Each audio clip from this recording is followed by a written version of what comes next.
Buenas tardes, alumnos de cuarto año de secundaria. Nuevamente nos encontramos a través de este medio y en este caso vamos a iniciar con el desarrollo del curso de Historia Universal y el tema a tratar el día de hoy es las revoluciones industriales. Las revoluciones industriales fueron grandes cambios no solamente en el ámbito fabril o industrial, sino también se desarrollaron cambios en el ámbito económico, político y social, lo cual generó que los países puedan ser más autosostenibles y alcanzar una categoría mayor en el ámbito tecnológico. Se inició a partir de mediados del siglo XVIII hasta principios del siglo XX, exactamente hasta el año 1914, cuando estalla la Primera Guerra Mundial a causa del desarrollo de las industrias en cada uno de los países europeos y extraeuropeos, como es el caso de Estados Unidos y Japón. Entonces vamos a señalar acá el concepto. A ver, chicos, me acompañan.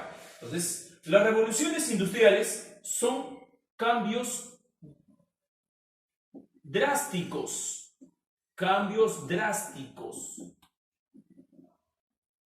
que se generan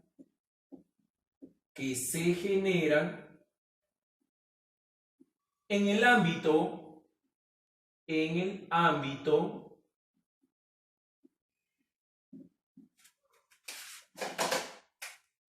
económico, político y social, generando o trayendo como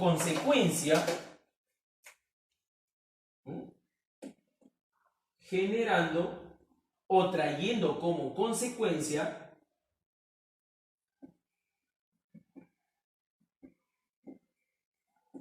países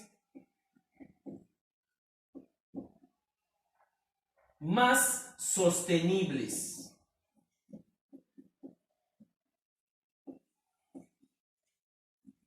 Así es.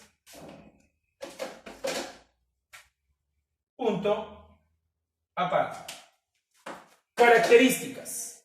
Como lo hemos dicho hace un rato, las revoluciones industriales se originaron a mediados del siglo XVIII. Estamos hablando aproximadamente del año 1750, ¿correcto? 1750. Estas revoluciones se extendieron a principios del siglo XX. Hemos dicho bien claro el año 1914 cuando estalla lo que vendría a ser la Primera Guerra Mundial. Entonces, ¿y cuál es el año promedio que divide a ambos procesos? El año 1870, ¿correcto?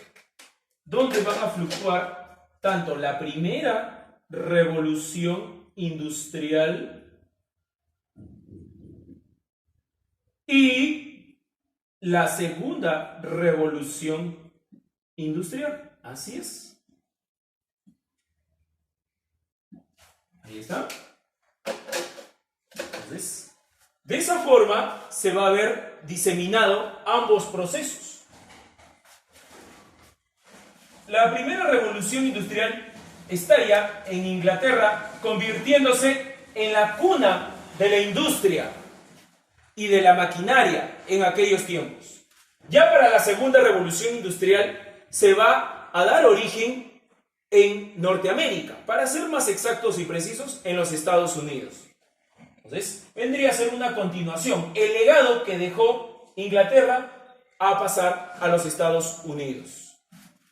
Ahora, siguiente característica, la producción, ¿correcto? La producción a partir del descubrimiento de las maquinarias y la fomentación de las grandes industrias va a traer un sistema productivo en masa. ¿Qué quiere decir en masa? En grandes cantidades y en serie. ¿Por qué? Porque se va a codificar uno detrás de otro. La producción va a tener simbologías numéricas. Entonces, vamos a poner acá. Masa quiere decir cantidad, ¿correcto? La cantidad. Y serie quiere decir la producción en serie a través de códigos o numeraciones. ¿correcto? El estilo de vida dentro de este ámbito de las revoluciones industriales va a cambiar drásticamente. La población se va a movilizar del espacio rural a un espacio urbano. Así es, se van a producir las grandes oleadas migratorias, ya que la actividad de la agricultura y la ganadería ya no iba a ser tan próspera. Entonces, la migración masiva hacia las grandes ciudades que se van a ir levantando, cuyo foco van a ser las grandes industrias. El campesino deja sus herramientas rudimentarias para pasar a manipular grandes máquinas. Y así pasa de ser campesino a llamarse obrero. Y según Carlos Marx, uno de los grandes historiadores que estudia este ámbito de la coyuntura de las revoluciones industriales, llamaría a este personaje, el obrero, como proletario. Entonces, el estilo de vida pasa de ser rural a urbano. Urbano, así es. En el ámbito rural hablamos del campesino, dedicado a la agricultura y a la ganadería. Y en el ámbito urbano hablamos del obrero, que Carlos Marx llamaría proletario. Vamos a ponerlo por acá, así, en un cachito. A ver, Carlos Marx. Proletario. Proletario, correcto, así es. Ahora, justamente, pasando a la siguiente característica, vamos a ver que dentro de la primera y la segunda revolución industrial, este personaje llamado obrero proletario, que migró del espacio rural al espacio urbano, va a ser completamente explotado. Largas jornadas laborales, pésimas condiciones de trabajo, no hay un reconocimiento o beneficios hacia su persona o hacia su familia. Entonces, va a ser una condición deplorable. Las condiciones deplorables. Ahí está. Y eso se va a ver expresado, chicos, ya lo hemos dicho, en largas jornadas de trabajo. Larga jornada. Estamos hablando de 14 a 16 horas de trabajo. Y ojo, no solamente lo ejecutaban los adultos varones, sino también e inclusive llegaron a trabajar las damas y los menores de edad, debido a que los ingresos eran mínimos. Larga jornada, ¿no? Entonces, ambiente laboral pésimo, de bajas condiciones, donde corría mucho riesgo la vida de muchos obreros. Pésimo. En pésimas condiciones. Y como tercer punto, dentro del ámbito laboral deplorable, también tenemos, ¿no?, bajo reconocimiento económico. Claro, a pesar de que el obrero trabajaba entre 14 a 16 horas, recibía un monto ínfimo, o sea, muy por debajo del trabajo que ejecutaba. ¿Y por qué? Porque esa era la política ¿de quién? Del que se encontraba arriba. ¿Y quién era ese personaje que ordenaba a un gran sector obrero? Era el burgués, el dueño de las fábricas e industrias. ¿Y cómo se le llama aquel fenómeno donde el obrero trabajaba largas jornadas y recibía muy poco de ingresos? Se le llamaba plusvalía. Y eso justamente fue la corriente que introdujo el burgués para beneficio de su bolsillo, ¿correcto? Entonces, es aquí donde se produce un fenómeno llamado la plusvalía. Chicos, y esto ya lo hemos tratado, sino que estamos dando ciertos repasos con este tema. Entonces, ahí está la plusvalía. No se olviden. Ahora sí, pasamos al proceso. Acá tenemos lo que vendría a ser la primera revolución industrial, ¿correcto? la primera revolución industrial. Y acá tenemos la segunda revolución industrial, ¿correcto?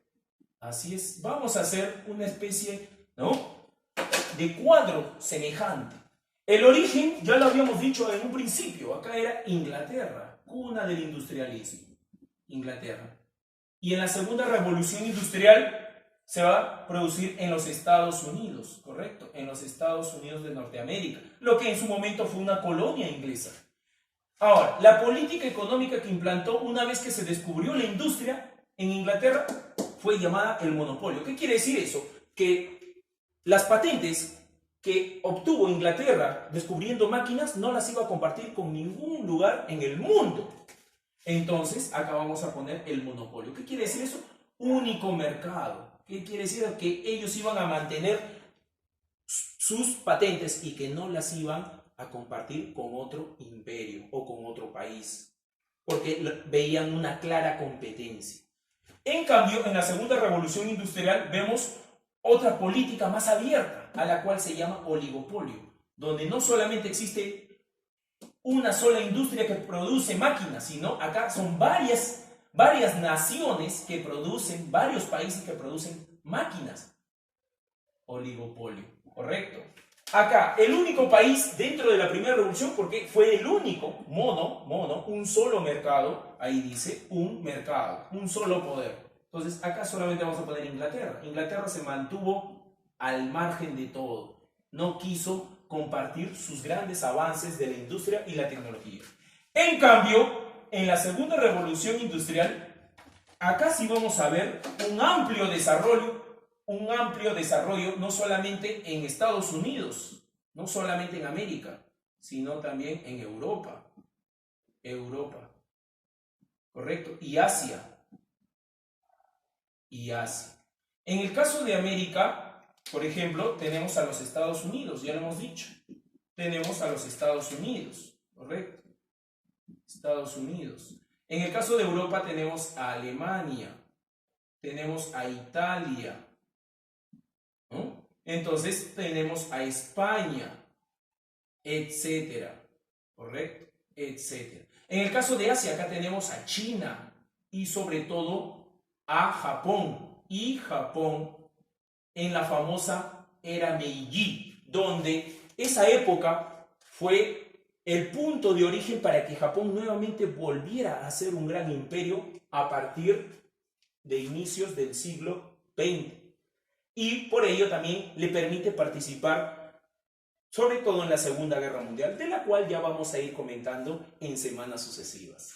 Ahora, ¿cuáles fueron los recursos explotados en la primera revolución industrial? Acá tenemos el carbón, ¿correcto? El carbón que era utilizado, ¿no?, como fuente de energía para las máquinas. Fuente de energía. Fuente de energía. Así es. Y acá tenemos el acero, ¿correcto? El acero. Muy bien. ¿Y el acero para qué era utilizado?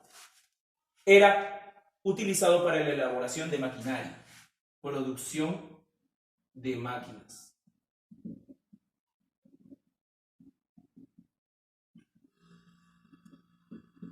Ahí está. Ahora, los recursos de la segunda revolución industrial fueron, acá tenemos el petróleo, tenemos el gas y la electricidad, fundamental pieza para el funcionamiento de los grandes inventos y patentes en este segundo proceso. Ahí está.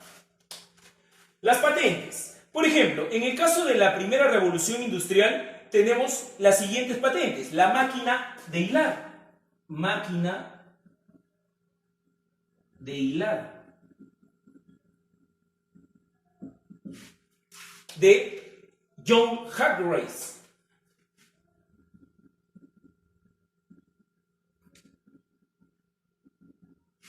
Tenemos también el telar hidráulico.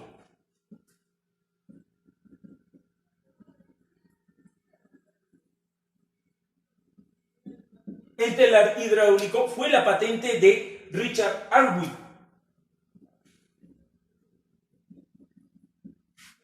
Tenemos también la máquina de tejer.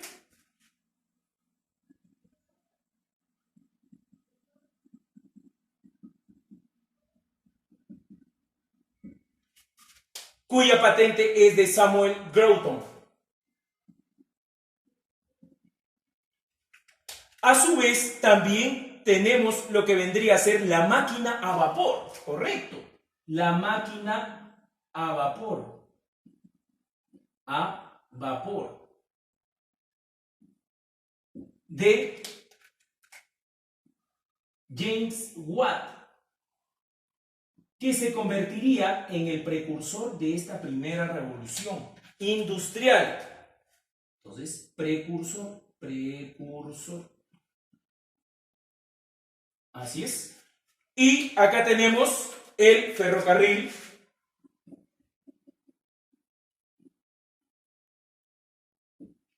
de Stephenson.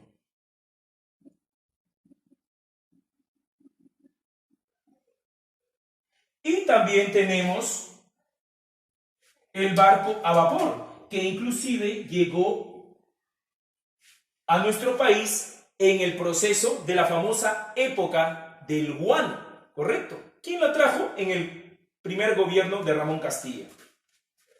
Barco a vapor. ¿Y quién fue la patente? ¿O a quién se le atribuye la patente? Fue Fulton. Así es. Ahora, en las patentes de la segunda revolución industrial, acá tenemos, por ejemplo, tenemos el automóvil. Tenemos la avioneta. Tenemos acá la pólvora. Tenemos acá el telégrafo. Tenemos el fonógrafo. También el teléfono. Tenemos acá la bombilla. Y tenemos la vacuna, que fue un invento fundamental en la segunda revolución, el desarrollo de la química, con la vacuna contra la rabia. Vacuna contra la rabia.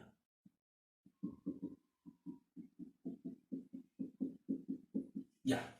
Entonces, el automóvil, tenemos, el descubridor fue Carlos Benz, alemán, y a su vez también se le atribuye a Ford, Henry Ford, de los Estados Unidos.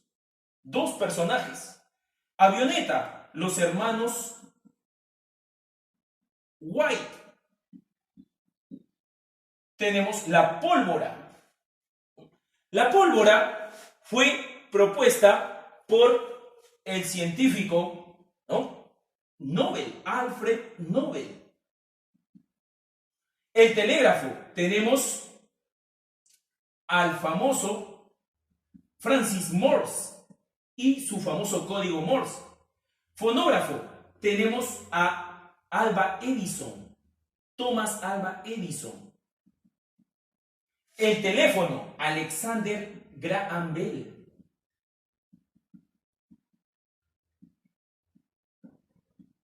La bombilla, Thomas Alva Edison.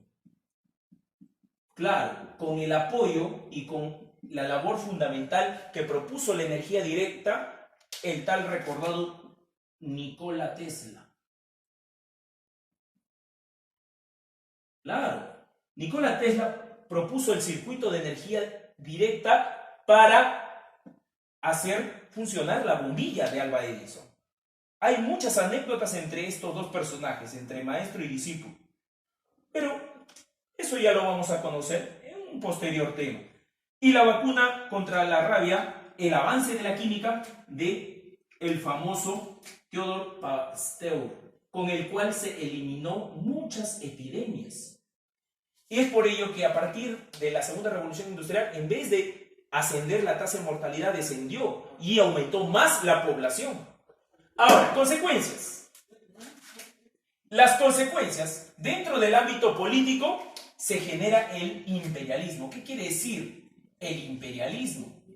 Que los países industriales, una vez que desarrollaron tecnología, van a empezar con un gran reto. ¿Cuál va a ser? Empezar a colonizar territorios en todo el mundo. El famoso imperialismo. Entonces, colonizar territorios. Fue una carrera para colonizar territorios y someter al mundo. En el ámbito cultural se va a producir lo que vendría a ser el desarrollo y las teorías raciales.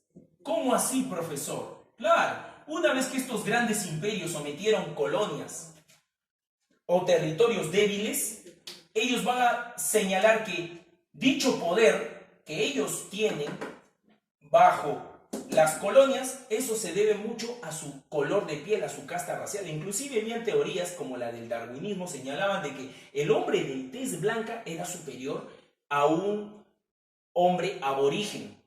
Entonces, teoría racial, acá tenemos el darwinismo. Darwinismo. ¿Y qué señala el darwinismo? Que el blanco es superior y el aborigen es inferior y por eso tiene que ser sometido. Y en eso coincidía con la práctica o la política del imperialismo.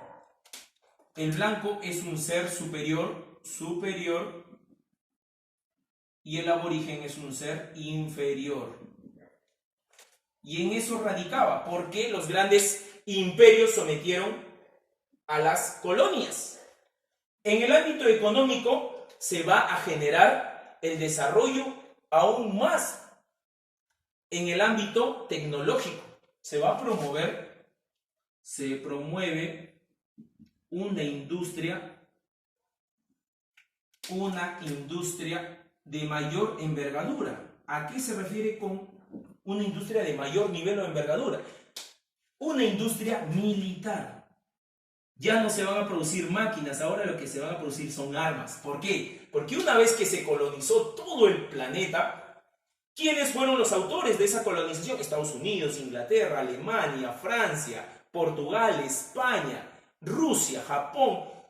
Una vez que colonizaron todo el planeta, ahora entre ellos se van a arrebatar territorios y cada uno va a querer defenderlos como a dé lugar. Y para poder defender, ¿qué se necesita? Armas, así es.